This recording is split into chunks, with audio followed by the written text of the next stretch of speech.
Carl O'Connor 192428832. So this is my design brief for EY4066. I have chosen a very open-ended brief, basically revolving around the consumption of single-use plastics in today's society. So what I wanted the student to design is suitable packaging for a product that commonly includes the use of single-use plastic material. So basically a substitute for a product that is currently packaged by plastic. And it should be innovative, it should be lightweight, and it should display the product also. So I'll show you my student intent. No.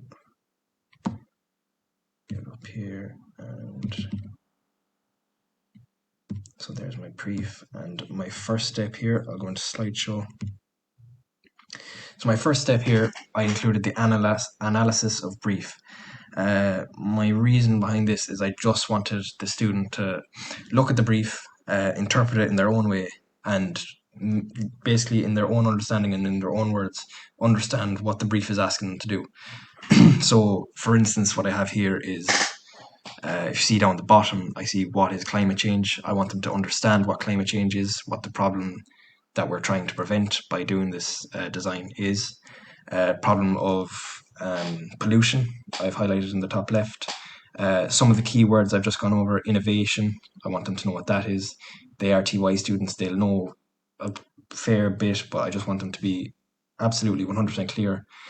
Another demand of the project, lightweight plus display as product, so they can touch on materials, what materials fit the brief, other requirements, display, innovative display, see down there, light bulb packaging in the bottom right, and then a bit more on climate change and pollution, so some of the materials that won't work, some of the methods that won't work, and then just a small bit looking at some of the problems, some of the products, that cause the problem. So, some unnecessary plastic packaging. So the intent basically is that the student in this slide figures out exactly what they're going to be asked. And so they're more equipped to work towards better design ideas.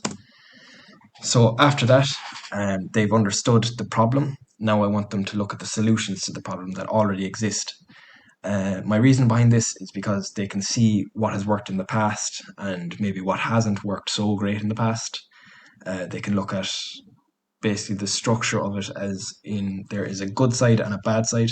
So they look at a good solution that they've found somewhere on the internet, somewhere that they've used themselves maybe. My own just a little sample, but I chose a consumable water ball. It's made of a plant-based film. And they're looking at what's good about that, what they could probably take from that as inspiration. Then they're looking at a bad side of it, so what probably doesn't work as great. It is a solution, but how can it be improved? So that'll give them a better understanding further. Initial ideas, I just wanted pure creative freedom here. It doesn't matter what direction they establish. If they establish multiple avenues that they can go down here, that's all the better. They can figure out what works and what doesn't work, and different things like that. Scamper, then, I included this because of my own experience within the module. It's a absolutely excellent tool for establishing, taking a design and making sure it would work in a variety of contexts. So, the idea of reversing a design or using it in a different function, adapting it to different scenarios, really it gets the student thinking about how that certain design would work in real space, in terms of the user and its function. Realizing solutions, then, I wanted them to use their creative skills really to make their own solutions now that they have the full understanding of it. See here, I've encouraged the use of CAD and physical model making, so they can communicate their ideas in two ways, either or, preferably both, but they could use just one for the both of them. The two models I've done there is for packaging for a sports equipment, football, and packaging for perfume. The perfume, basically, what the idea was that it is a minimalistic packaging, and the packaging has the perfume inside it, so it's little cards with consisting of the perfume, so the customer could smell the scent of the product before they buy it. Also, that packaging could be scrunched up and torn and put into the perfume, so it's soluble as well and biodegradable. The idea behind the football packaging was that it could be the packaging could be torn up and thrown outside, as with the theme of outdoor activities. It's made of seed pulp paper, which I found online. Throw it outside, it breaks down and plants wildflowers in the outdoors, outside in their garden or outside on the even local JA pitch or something like that. But anyway, the student is basically using their own creativity here. It's much more themselves driven. I don't want them to copy what they've done in the last slide. I want them to take inspiration if they can, which I've done in this example of student work. But don't get inspiration, but use their own ideas. Evaluating the first solutions, so just annotate basically what their solutions were, what worked well, sometimes something maybe that didn't work well.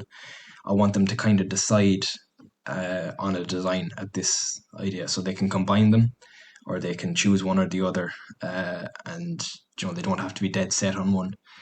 But this is at the stage now where students decide the design that they're going with. So as you see here, I'm kind of leaning towards the perfume packaging. But this is where the student evaluates their own work. They can see what their shortcomings are, they can see what they're good at, and hopefully adapt it until the last reflection, which is the next slide. So the finished solution, then they can adapt it once more. They can combine what they already know from the last slide and get it done. So once they have it done, then they look at the project and they go straight back to their brief and look at it in conjunction with this slide. And just the purpose of that would be that the student is understanding if they met the requirements that they set out for themselves in the analysis of brief stage. They would have set goals for themselves. Hopefully they have a high enough standard within themselves that they can look back and be honest with themselves. Did they achieve what they wanted to achieve? And if not, how could they do it in future? What went wrong? What went right? The scale here on the left is a functionality on the Y and sustainability on the X. So they would have got a student beside them, one of their friends, just to take a quick glance through their project, not a quick glance, but just analyze it quickly, and then mark where they think it would have been on the sustainability scale. So would have been very sustainable, quite sustainable, or maybe lacking, and the functionality of it. So how useful is it? Will the customer be happy using the packaging of the product? And I marked it there. I got one of the lads in the house to mark it there, just to replicate that activity. So that was my student activity for design brief, and thanks very much.